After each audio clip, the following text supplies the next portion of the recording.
incredible. The music is just sending tingles down my spine. It's the fucking golden saucer, dude. Strongman, dude, Jacobones. Hey everybody, before we get started, I just wanted to say, if you enjoy our content and want to stay up to date with our videos, hit the subscribe button. It really helps the channel. Thanks. So, on to the video. Hello and welcome back to my channel, Random Drop. Today we got a surprise trailer drop for one of probably the most anticipated games. Personally, since I was a little kid, I guess, like really, I remember growing up watching my brother play Final Fantasy VII and being so blown away by it, and just I didn't understand what was happening or anything, but I just knew what was on the screen looked super cool. Spiky guy with hair, giant sword, giant katanas, red cat dog thing, meteor. I remember being a kid and seeing meteor in the sky and seeing the ending of Final Fantasy VII actually, and not really getting it, but being, I don't know, it just like really stuck with me all these years. And as I grew older, I eventually played 7 on my own. And yeah, it is one of, I mean, the most influential games out there. It has a crazed fan base. There are people who only love 7 and no other Final Fantasy game. There are people who only love 7 and no other game. So after the big Sony, demo many years ago, where they teased a remake and finally getting it, here we are with the portion of actually leaving Midgar. Now I would say most people say Final Fantasy VII starts here. The true journey, right? Because 7 is all the Final Fantasy games are. But 7's journey, I mean, there's so many iconic locations that are stuck with me forever. Cosmo Canyon, the freaking Golden Saucer, Nibelheim. Yeah, it's... I can't gush enough about it, right? 7 is not my favorite game. Even 7... I mean, I like 7 Remake a lot. It's not my top Final Fantasy. It's actually 9. But I respect it immensely. So I'm really excited to play it. And I think the 7 Remake combat is actually incredible. It's a nice balance of actually being an RPG and mixing that action and getting it pretty right. It's, as someone who doesn't play a lot of games, right? Like I imagine going to that game, it's overwhelming. But like me, who's like played so many of these types of games, man, the options it gives you and lets you play with, it's second to none. It's some of the best. I would just wish that game, I wish original Remake was a lot wider, right? Like I wish there was more to do. And yeah, just like that first Remake game is so linear in a lot of ways. So like once you play it the second time, you don't really miss much. But whatever. I digress. I platinumed that fucking game. It's had a ton of fun. Story issues I had aside, it's still a great journey. And I imagine some of that story stuff is going to still stick around and continue because certain characters. But as long as we have a great journey and the combat's great, man, that's what I'm down for. I like being in this world. I like interacting with these characters. And I want to swing that big-ass Buster Sword around. So let's watch this trailer. Let's see what we got in store. The world's ending. At least, that's what everyone's saying. So this is Zack actually bringing him back. What is happening? Like 2 timelines? Ready to fight, dude, sir. Judon City, man. To the new Holy shit. Hey, he doesn't have as many belts. They reduced his belt count. The fucking mini game. Tell me you can't hear that. That's Cosmo Canyon. I really don't know what this place is. I'm just like looking at the environments. It's like I've seen these characters, right? We can overcome our fate. I'm just like, what are these environments? Same as these monsters. Top of Nibelheim. Human. Sephiroth's freaking out. Naturally. Looking for Sephiroth. I imagine the game's gonna open up with that. Oh, Kate Sith. Or Keishi. so you heeded Kate the Sith. curfew, did you? And his dumbass Moogle thing. As you can Oh, the see, bug your after Golden brothers down Saucer. there Like are Buggy. having a little get together. What is happening? There's so much happening, I can't keep best track of chance it. of finding Sephiroth. There's like chocobos and shit. Yeah, I ask because I suspect there's soldiers suffering from cellular Is this the degradation. doctor on that one island? Where You know Cloud the eventually truth. goes? Trust in Huh. me. Sephiroth! Oh, the big snake that Sephiroth kills. I hope we see Sephiroth kill it. That'd be great. Come on. Just stab the shit out of it. Dude, the dual techs. What I'm excited about this game, and I guess I'll get into it later, is like the actual character interactions.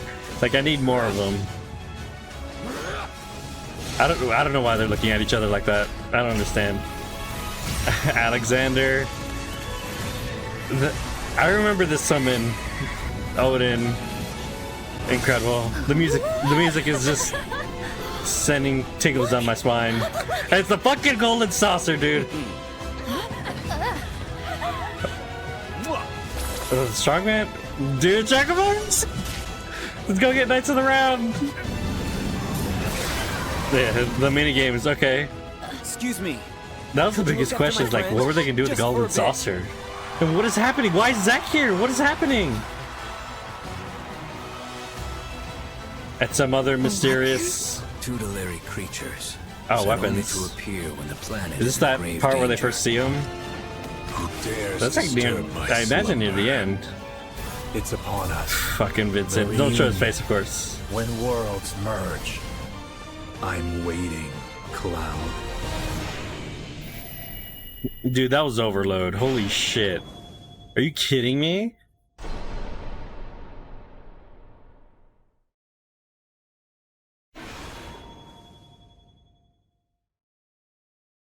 Okay. All right. Let's get back over here. Oh no, lady. All right. We need a. It's up there. That was an immense amount of information. That was the most. It's really quick first thoughts. It's like, hey, all the stuff you wanted and thought we were gonna do, here it is, and like just shoved it down your throat. It's just like, yeah, that's here. No, that's here. That's here. That's here. That's here. We had plenty of time and money. And that's here. Holy crap. Okay, that was like the whole game. That was like all of 7. All right, let's see here. The opening with like, I still don't understand. There was that the explosion on Zack's side at the very end. Something with the whatever ghost of and what's it set off some like divergence. Like the sky is cracking. Like something is happening to the sky up there. Like clearly they're hinting at, oh, the worlds are going to collide or some crazy thing. Maybe instead of summoning meteor, it summons the other planet and you actually literally see them collide into each other. I don't know. Some timey-wimey bullshit is happening, which like, dude, I like wasn't really a fan of. Like, yeah, I didn't enjoy the changes of 7. Like nothing that they added with that stuff actually made me like the game more. I was just really hyped with the last fight because the last fight was really cool. Right, and like that's as much as I really got out of it, and the little Easter eggs and like hints of what's to come and stuff. I really wish they got away from this stuff, but this game is a sequel. If you are coming to this game never playing 7, you should go play original 7 because this is a sequel, just outright. And especially in the past years where there's like alternate dimension stories everywhere, even in Marvel, Starfield, like a bunch of stuff has alternate dimensions lately, and it's funny this game kind of doing that too. And it didn't mean to. It's just whatever the fuck happened. The multiverse is everywhere now, and that really stinks. But it is awesome to see stuff like Junon here recreated. Clearly Cloud at the front this time of the line and not in the back, because you could like kind of chill in the back and like run off, I think, from what I remember. But being recorded on TV as he like, I think you would get an extra reward if you did the marching right, because they like do all these maneuvers and stuff to try to impress the crowds. Let's see. That must be the bottom of Junon, where we meet the little girl and stuff. And this is, I imagine this is the beach where we fight the Leviathan looking guy. Or it's just like an open area. I'm really, I know this game is not going to be open world, but how wide are these zones going to be? Like 16 actually had a lot of wide zones, but they just only used them sparsely.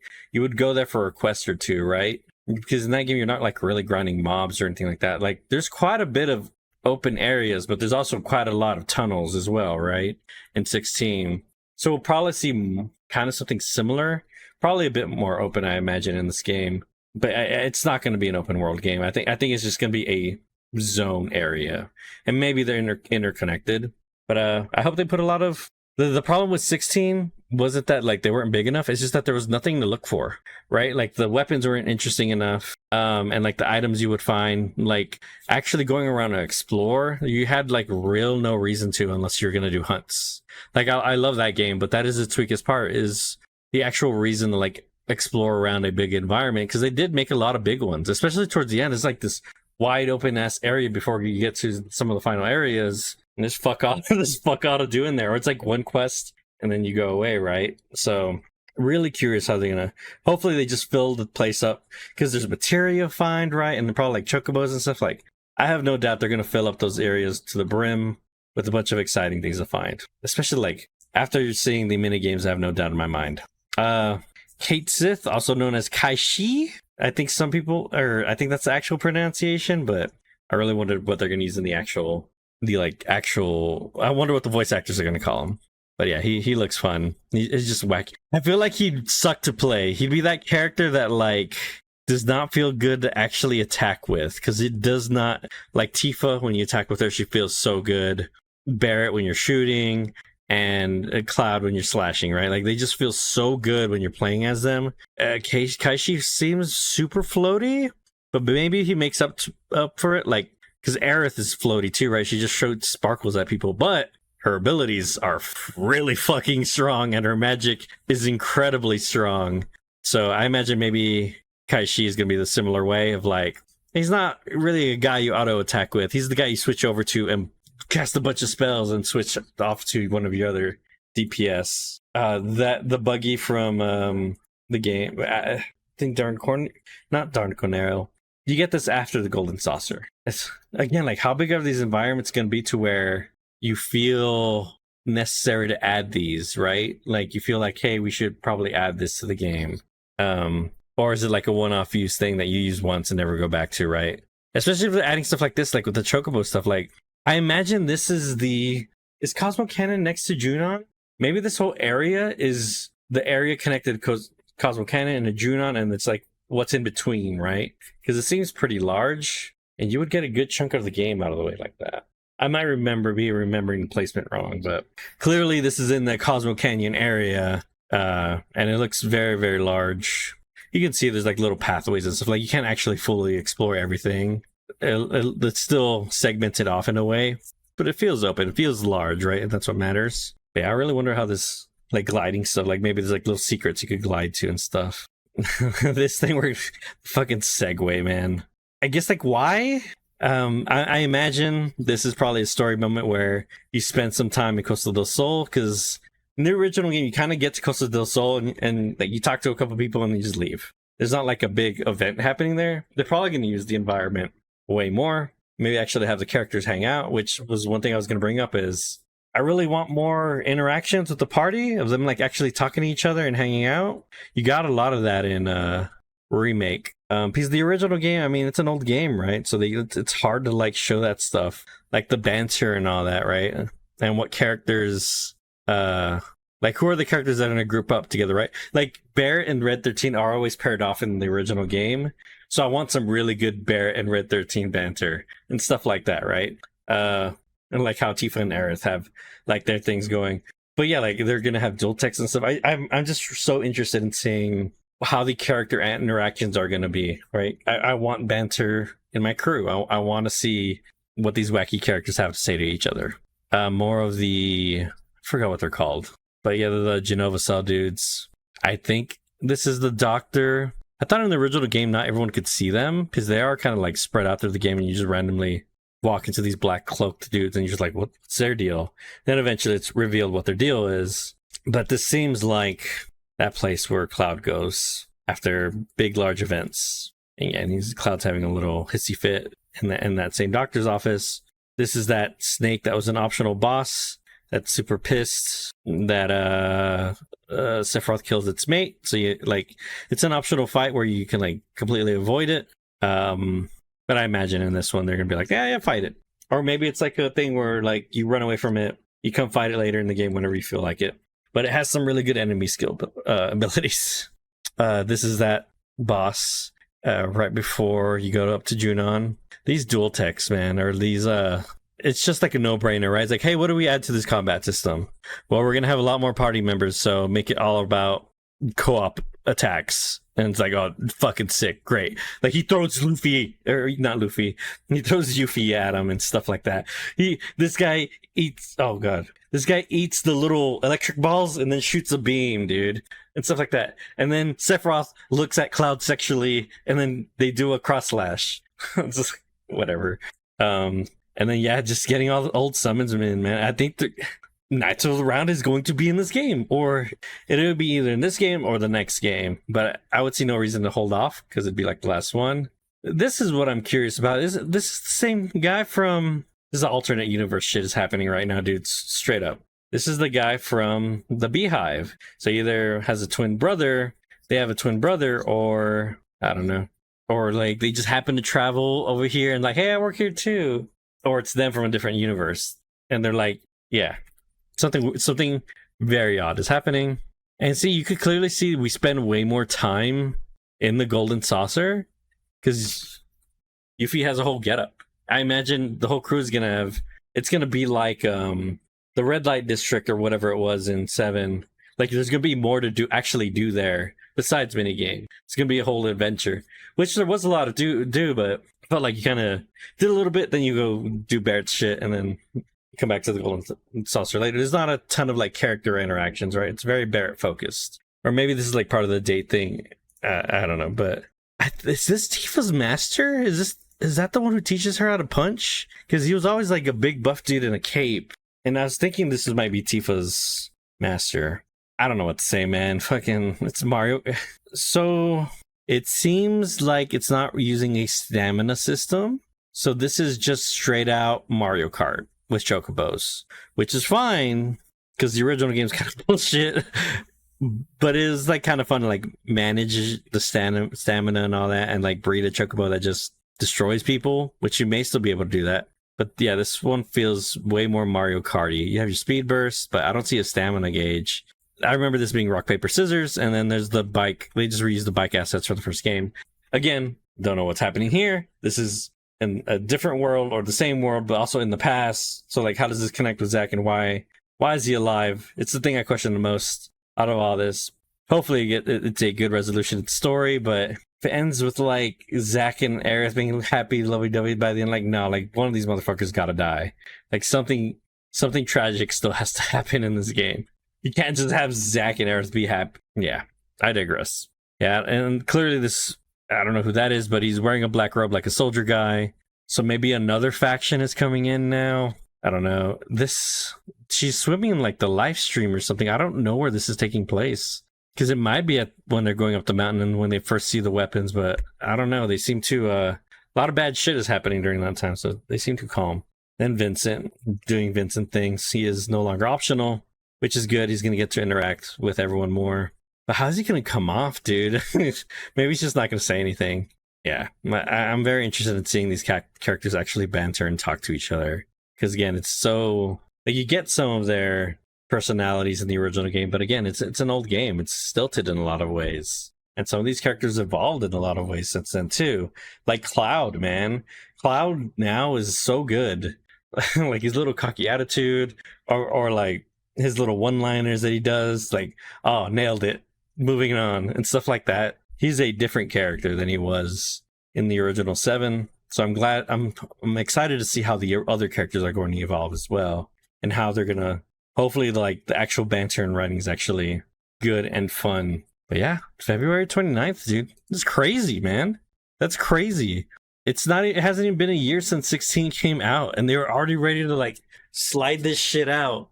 That's great. It's great when projects actually get done, right? Like, 16 had Yoshida behind it, so that's a solid-ass motherfucker. He's gonna get that done in a couple of years. But this time, this game went through development hell for Remake 1. They got their shit together. Then they're like, hey, we have this base now. Now we can just build. And they're just building, man. And they had 3 years, and they're doing it.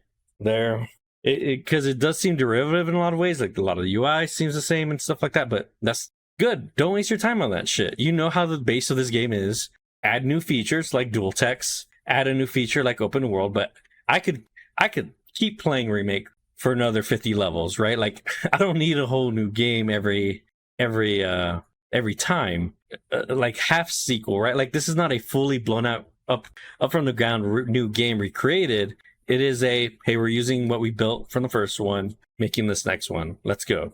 And you don't see that a lot with JRPGs. But the fact that this is a trilogy, that they said from the beginning, like, we're gonna make this a trilogy and move it forward, they get to do something like this where they don't have to, they could reuse assets, and all that stuff, right? Reuse animations, and then they have time for wacky bullshit like chocobo racing, snowboarding, fisticuffs, all that stuff, dual techs. Yeah. No, I'm excited. I'm excited to actually just play this game because I think the combat in Remake is pretty damn great. So it is definitely that middle ground of RPG and action. What do you think? Are you excited for Final Fantasy VII Remake? How do you feel about the story? Like some of the changes they're doing and the weird stuff? Like I imagine it's really weird for newcomers, right? That you're like feel like you're missing out on this whole other thing. So yeah, I'm just not in that position, right? So I could never understand, but I would be weirded about by it, I guess. But it's also exciting to see, like, it's exciting when they play with your expectations and do some weird shit and you're just, what? Right? And that's what Remake 1 was. It was super surprised when we played that game and Sephiroth was saying shit he was not supposed to be saying. And you're just like, wait, what do you do? Like, what's happening here? So it's exciting when they play with that stuff like that. But how's that going to pay off? Because by the end of Remake, it's very ham-fisted and like, you know, space ghosts and time and loops and ghosts that keep the timeline going. So they're like reviving people and shit. It's just, yeah, I hope it's a lot more in the background now, and literal ghosts aren't showing up to change things in this one. I have a feeling that's probably more about it's going to go. But yeah, man, Final Fantasy VII Rebirth, excited. Man, the games are not stopping. Even after the end of this year, we have this, and Persona is coming out around the same time as this game, dude. And there's another fucking game that's like really big coming out next to Persona as well, dude. I have no time. None of us have enough time. I need to quit my job. Like, comment, subscribe so I can quit my job, and I will see you on the next random drop.